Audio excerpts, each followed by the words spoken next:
guys, thanks for coming to listen to my speech today. I appreciate you taking time out of your busy schedule. I know sometimes it's not always easy to get all together. Today I'm going to be talking to you about texting and driving. I'm sure we all do it. We love to text, whether we're driving, sitting on the bus, walking down the street, it doesn't matter. Texting and driving is actually one of the leading killers on the highway today. It is not only harmful to you and your passengers in your car, but it's also harmful to the people that are on the roads. I know that texting and driving is very simple, it's easy, it's universal. It's nice to be able to text your spouse and ask what's for dinner or how your kids are doing, text your teenage daughter and make sure she's going to be home on time. It is also easy. You can just send a text all the way across the world and get a reply back in seconds. It's certainly a lot easier than picking up a phone sometimes or making out a long email. Even with all these things that make texting easy in today's world, there's also a lot of bad things. I'm sure that you've seen on the TV the commercials about the drivers that have been involved in accidents. Some of them have made it alive and others have gotten very hurt, others have gotten very lucky. Today in the U.S., texting is obviously, I think, geared towards the younger generation. Teenage driving is a main factor of texting and driving and accidents. I live in the state of Utah, and one of the Utah laws, I'm just going to read it, is that Utah's law defines careless driving in a community of moving violations. While distracted by use of handheld cell phone or other activities not relating to the driving, you will be cited. You can easily be pulled over for no other reason than texting in the state of Utah and be violated. Get a violation. In 2011, over a third of the drivers, so it's like 37% of drivers, had been sending and receiving text messages while driving. About 6,000 deaths were reported that year.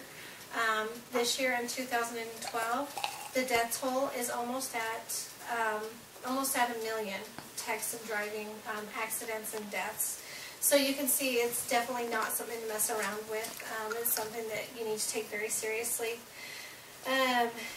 Answering a text takes away from your driving. If you answer a text, it usually takes you about 5 seconds to look at it, and that's taking 5 seconds off of the road. I don't know if you realize this, but every time you take 5 seconds off the road, if there's a car in front of you and you have to stop, 5 seconds for you to stop is the length of a football field, which means it's quite a few car lengths in front of you. So if you're looking at your text and you realize there's a car in front of you, you're not going to have enough time to stop. There's several videos online that show this exact thing.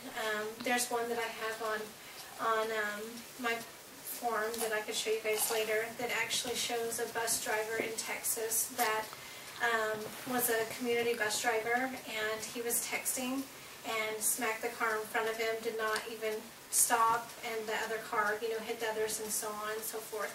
So it's everybody that's texting and driving nowadays.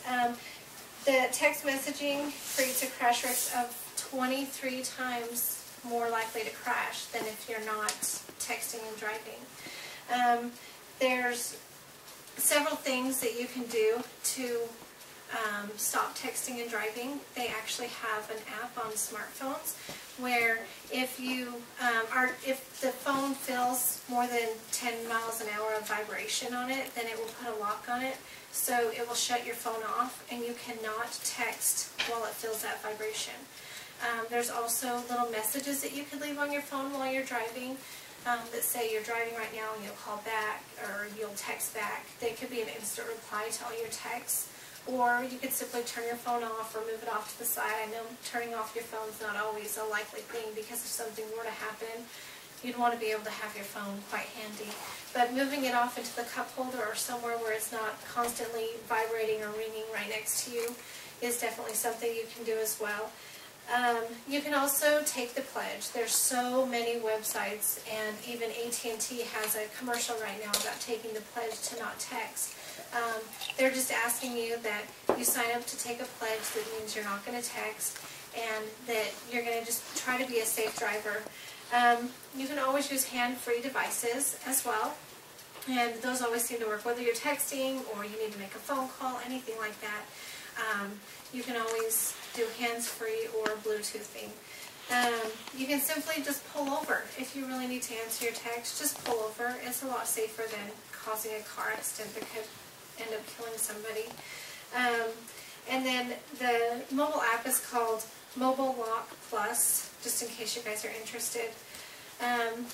Anyway, I hope that you guys have taken stuff away from this. I know, I will not lie, I do text and drive. I've told my kids a million times that I need to stop or cut back on it, because you never know when you're not going to be paying attention and you end up in somebody else's lane, or you don't stop fast enough and hurt the car in front of you or the people that you love in the back seat.